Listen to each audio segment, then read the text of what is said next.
I used an alias name. They didn't even ask for an ID. 14 years old and 14 weeks pregnant. I thought I was doing the right thing, so I signed the papers.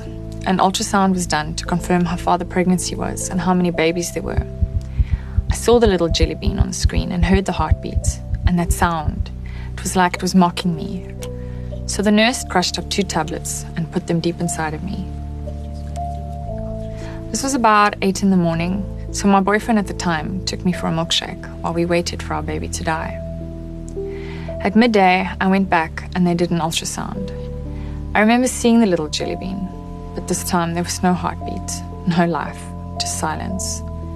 Then the abortionist took a huge needle and stuck it inside me and began pumping and sucking my baby out, piece by piece.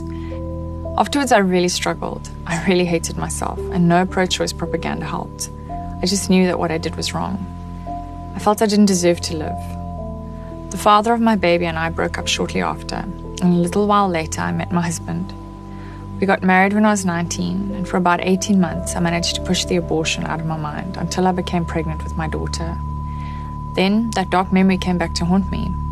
I was convinced something would go wrong as punishment for what I had done. So when I eventually did hold my daughter in my arms for the first time, I couldn't believe that she was really there. The guilt never left me, even after the birth. I began believing that my husband deserved a better wife and my daughter a better mother. So one night, when they were both asleep, I took a knife and I was going to slit my wrists. God knows that I was going to do it. I made up my mind and I was going to do it. And in that dark moment, I called out to God. I told him, if he was real, he needed to do something.